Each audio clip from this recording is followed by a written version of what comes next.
बात यह है कि संकट बढ़ रहे हैं और बढ़ेंगे, क्योंकि जिस तरह से हमारी सरकार ने ये जो ट्रेड डील है इनकी, इसमें जिस तरह से झुके हैं अमेरिका के सामने, उससे हमारे संकट बढ़ेंगे। और उसके ऊपर से जंग भी है, तो ये तो बढ़ेगा।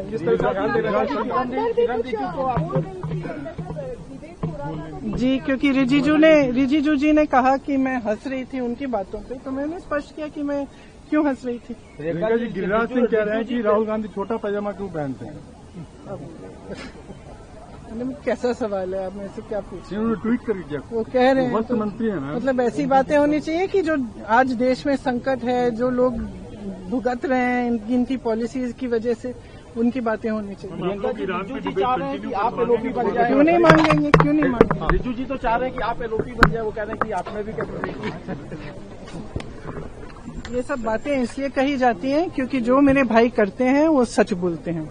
इनके सामने आज तक एक ही व्यक्ति है जो इस पूरे देश में जो झुका नहीं है। इन्होंने सब कोशिशें की, पैसे खर्चे, तमाम सोशल मीडिया की कैंपेन की, मीडिया पे कैंपेन की, तरह तरह की चीजें बोली, उनके बारे में कुछ नहीं चला है। सच्चाई उनके सामने है, लोग देख रहे हैं कि ये एक ही व्यक्ति है जो सच बोलता है और झिझकता नहीं और पीछे नहीं हटता।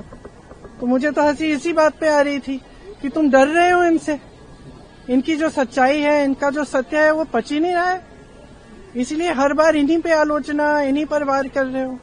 कभी कहते हो कि पैंट छोटी पहने, अरे वाह, जो कह रहे हैं उसका जवाब दो ना, जो सवाल उठा रहे हैं उसका जवाब दो। उसका तो जवाब है ही नहीं। आप क्यों बिक गए? आपने देश को की सारी संपत्ति अडानी जी और अंबानी जी को क्यों दे दी? जो आज देश का किसान जिस तरह से संघर्ष कर रहा है, उसके बारे में आप कोई सवाल पूछे, आप जवाब नहीं दे सकते। तो यहाँ इस सदन में पिछले, मैं नहीं हूँ, लेकिन पिछले 2-3 सेशन से मैं देख रही हूँ कि यहाँ असली चर्चा नहीं हो रही है। जो एक्चुअल मुद्दे, वंदे मातरम पे हमने चर्चा कर ली भर के, और नेहरू जी पर, इंदिरा जी पर सारी आलोचनाएं करते रहेंगे, लेकिन हमने एक असली चर्चा नहीं की कि महंगाई क्यों बढ़ रही है, बेरोजगारी क्यों है, आज देश की स्थिति क्या है, आप अमेरिका को सब कुछ ऐसे थाली पे परोस कर दे क्यों रहे हैं, आप अडानी अंबानी जी को सारा देश बेच क्यों रहे हैं, ये चर्चा नहीं हुई है। और ये लोग आलोचना कर रहे हैं कि हमने सदन को कमजोर कर दिया है, ये किया है, वो किया है। असलियत ये है कि प्रेशर इन्होंने डाला है स्पीकर पर। असलियत ये है कि उनकी स्वतंत्रता इन्होंने खराब की है, इन्होंने खत्म की है, कि हर संस्था को खत्म करने वाले ये हैं।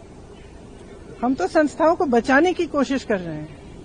हम जहां भी, जो भी हम आंदोलन कर रहे हैं, जो भी हम कह रहे हैं, हम ये संस्थाओं को बचाने के लिए कह रहे हैं, क्योंकि वो संस्थाएं निष्पक्ष रही नहीं जिन पर आधारित हमारा लोकतंत्र है, इसलिए हम लड़ रहे हैं।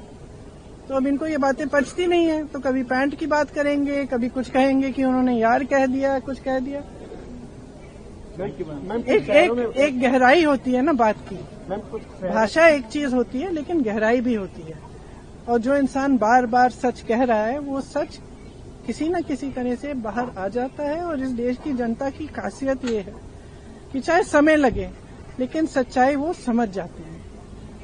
मुझे याद है, मेरी दादी जी भी यही कहती थी कि आप नकली होने की कोशिश करो, कुछ भी दिखाने की कोशिश करो, अपनी इमेज बनाने की कोशिश करो, कुछ नहीं चलेगा। इस देश की जनता सच्चाई देख लेगी, देख रही है। समय लगा है, लेकिन देख रही है।